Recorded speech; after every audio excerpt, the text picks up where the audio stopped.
Hello everyone, and welcome back to Let's Play The Ball. Now that we are done with the campaign, I felt that the subtitles could be put to rest for a little bit as we go into the survival maps. So let's start with the first one.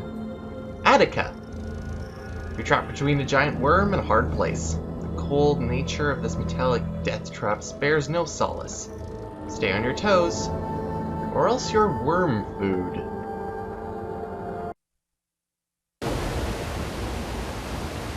So here is how survival maps work. You are pit against a bunch of enemies for 9 rounds, and pretty much you start off with simple enemies, the simplest being bug-type enemies. You have a lot of traps at your disposal, and as you continue through the waves, you get harder and harder enemies to fight, which include mummies and turtles. The Tlaloc do not show up in this. Now, each survival map has a specific specialty to it, and Atica has the worm as its specialty. What can we do with the worm, other than lead enemies into its pit around there? Well, there's a switch where you can actually get the worm to fight for you. He will be our ally for a short time. How? I don't know, but let's not judge it.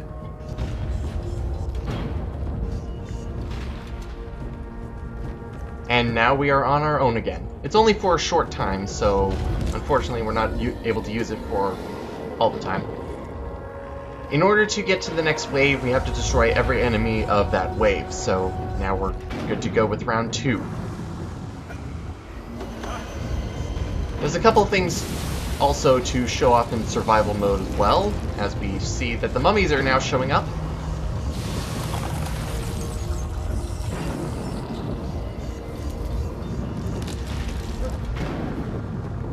But of course, let's get a good look at what the actual survival map entails. I'll be doing the once over before just doing it the same way that I usually do it.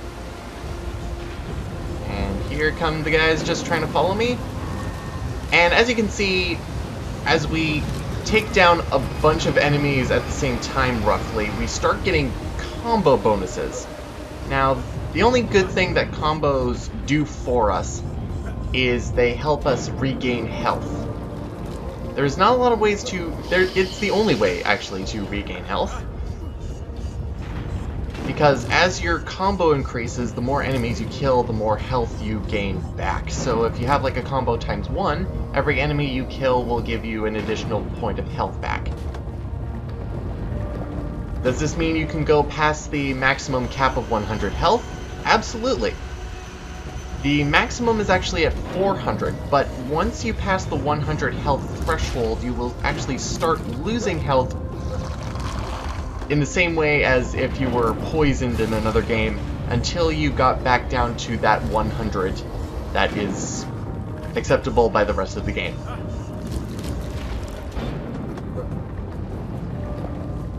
Now, take a look at this thing. This is an interesting item, and it's one of 2 in the survival maps. This one kills every single enemy that is laying around from the wave that you are in, immediately starting the next wave. This shows up in a random spot in each of the waves, and may not show up... It may show up randomly, but I have nothing to really back it up. And can also show up on the final wave, so if you find it during the 9th and final wave, you can actually effectively end their survival map right there, which is a bit anticlimactic and, in my opinion, shouldn't really happen. The other item that we saw before was a skull. Once we find the skull again, I will be showing it off. So before we do that, actually, I mentioned during the finale of the main campaign that I had a lot of things to say about the ball, which has effectively made me go and look at as many reviews as I wanted to look at before I could not take anymore, and ultimately form my own opinion about it in great detail.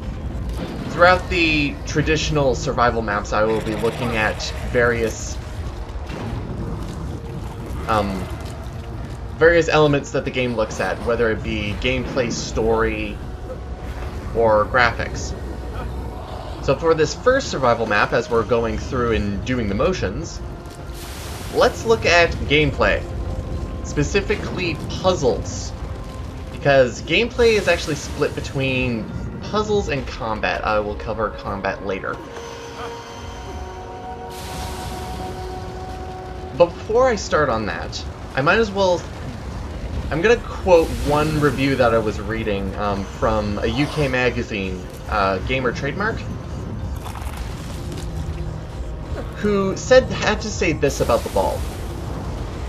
The ball won't be your favorite release of the year. The ball won't change the way you look at video games, but you won't regret a single second of the time you invest in this bizarre concept and elegant design. Which is very true, and kind of rounds out the points that I'm going to be making in the next little bit. It's very fair, to be honest. So anyway, talking about the gameplay and talking about the puzzles, as well as exploration, because that kind of also involves whenever you're in a puzzle room. So puzzles are very physics-based because of how you're controlling the ball. It rolls around fairly well, goes up and down ramps, and works well, generally. It's very well executed. You notice that they took a lot of time in order to get it right. That being said, if you are able to get somewhere, in a level or a room, per se, then usually you were meant to.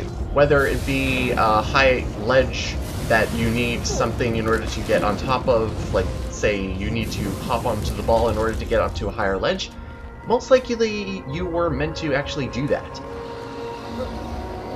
However, this has eventually led to a lot of people being angry and annoyed at the game because they keep getting stuck in places that they shouldn't have been able to get to. There's a lot of exploration because the areas in the main campaign are very vast and people want to explore every inch and nook and cranny of the place. So this will eventually lead to little divots and areas and specifically mounds of rocks, where it's easy to jump into them, but not out. This usually is easily remedied because you're able to just pause the game, go to the main menu, and resume from the last checkpoint you were at. But unfortunately, there's a negative side to it because it really depends on what level you're in, when the checkpoints actually are there, because depending on the level you're in, checkpoints can be few and far between, especially in the later levels. Wicca is a prime example of this, because really the only checkpoints in that level are when you're entering one of the pyramids in the Sun Chamber and exiting one of the pyramids in the Sun Chamber. So traveling between the pyramids and doing all of the pyramids inside, you don't get checkpoints. So that's a lot of progress that can be easily lost. Now, in terms of the puzzles that you're doing in said areas, they're actually very varied. That doesn't sound right and sounds very weak, but there's a lot of variation to it. There's a lot of different solutions to reaching switches. Not technically in the same puzzle, but it's not the same thing over and over for each puzzle, which is really a breath of fresh air. And a lot of them have you using both the ball and yourself cooperatively. A lot of people call the ball your companion in this game. You are doing things cooperatively. You step on player switches, he steps on ball switches. I shouldn't attach a he or she to the ball, it's not really right. That being said, the puzzles are varied because you're able to use a bunch of different abilities that the ball has, and that's introduced to you through the main campaign, that either help you get through the puzzles and in very rare instances actually prevent you from getting through rooms. The main prevention is the giant magnets, which are more powerful than the magnet on your hammer, which you have to circumvent and figure out how to stop the magnet from working. Other abilities that the ball gets includes energy generator or electricity generators, oil, using the ball as a simple plug for water, mines, superheating the ball using the furnaces, nails, and also the anti-gravity field generator. That wonderful flash of light which makes a huge ball of anti-gravity show up. It's a large variety, so you're not feeling that the gameplay is very repetitive. And that is very refreshing.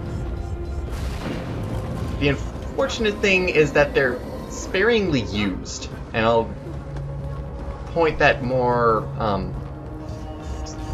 out sooner.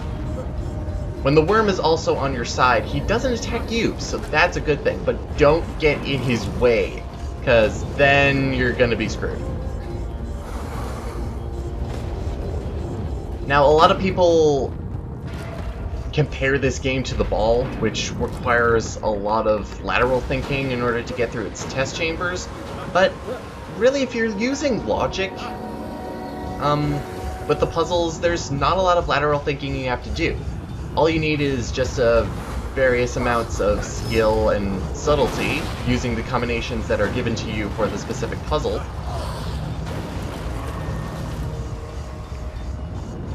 And you should be fair, and the puzzle should be very easy. There are a few instances where you have to think a bit outside the box, but those actually don't appear very often, which I kind of wish that they did. Also, another thing that detracts from the puzzles is that they mostly focus on switches, which is not really a great intuitive kind of thing. It's just press switch continue. But it's very simplistic in its design, which kind of fits the general feeling of the game. The general feeling of the game was was actually discussed by an interview with the project lead of this game, and here's a little bit from that interview. The general feeling of the game that's discussed is the primitive and brutal feeling of controlling the ball, which is the just whacking it around with the hammer and pulling it back, and just having it and nothing else. The control scheme of hammering the ball forward has some weight to it, which is a good feeling, which matches the atmosphere and environment, which is Aztec. It's primitive, it's centuries old, and they wouldn't have much in terms of mechanical advantage. Now, all this is all very well and good, but in my opinion, it's not perfect, because the ball can also get hooked on things a lot. A lot of the times when you're hitting it with a hammer and you're right next to some sort of incline or something, sometimes when you're hitting the ball, it will just either not move, spin slightly, or jiggle around, which can take away that feeling of brute force. And also, as you're playing the game more and more, like I am, the feeling of whacking around the ball with a hammer and having that feeling of weight does not stay around. Eventually, instead of whacking the ball with a hammer and feeling that just serious force of weight to it, it eventually just turns to flicking the ball with your finger. Now, the last thing I want to talk about, and I talked about this with the puzzles, is that the variety to solving the puzzles is sparingly used, and that gets me into the topic of pacing for this game.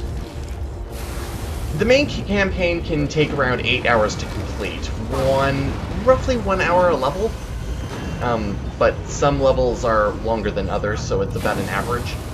But a lot of levels simply feel like padding and filler, where not a lot happens, or there's a lot of set pieces, but not a lot of interactivity from you in terms of puzzles or even enemies to fight. I find this happens in the earlier levels. Specifically, the prime example is the Oztok levels. So Oztok 1 and 2, or level 2 and 3, where there are a few challenges, there's a lot of going around and seeing things, like the train rides that happen a lot, and well, new features are sprinkled in from time to time, and it also does important things like introducing the Ancient King character in Oztok 2. But honestly, to me, Oztok is the slowest part of the game because of just the lack of things that are going on. And all of the things that I kind of just said could have been incorporated into the first level, the tutorial level, Pehua. Now, of course, things pick up later on, as I've said in the main campaign. At least Teodal 2 starts doing it, but Teodal 1 also suffers from pacing issues, especially the second half, once you get through the first half of the city and enter the cave-like areas to reach the other side. That's where it kind of goes back into the slump. The game does start being very interesting once it hits Hueca, which is my favorite level, because really it's the only level in the game that does not feel truly linear. Teodal kind of hits it that way, but Hueca has the advantage of not, of that you don't have to do the puzzles in a specific order. You can go to any one of the 3 pyramids in any order that you wish. You're not constrained to a linear path of caves and tunnels. But overall, because of this pacing issues with like the first few levels, the game does feel disjointed as it attempts to create areas in order to introduce new abilities and features when it really doesn't have to. And that's kind of what I have to say about puzzles. As you can see with the final wave, it does get very hectic and a little bit messy, especially when you get a lot of long-range fighters against you. All the bugs at this point are gone. They're roughly gone by maybe stage 4. There's so many turtles and so many mummies that you really need to get a specific spot in order to take down everything, because it's very easy in the final wave to get swamped around, and you always have to keep the ball with you, because if you get swamped, you're gonna be so screwed, and all that work can be for nothing.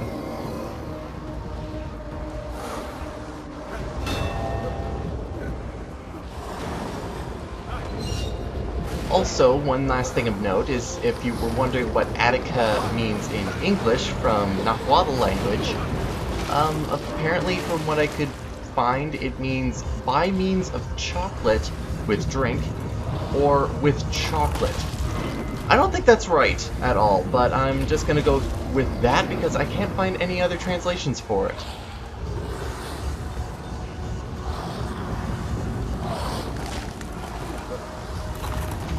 I was hoping at the end that the worm would actually help me take down the last few enemies, but then the last few enemies of any wave, you just ultimately just kind of have to find them. But at the end, you're greeted with our wonderful player switch guy waving at you going, "Yay, you beat all the enemies!" And there's a lot of enemies that you kill. And this is, I think, the only place where you get to learn what the enemies are actually called. So bugs, mummies, turtles, and frack mummies. I guess the frack mummies are supposed to be the long-range fighters, but that'll be it for the Atica, so I'll see you next time for the next survival map. See you next time, everyone.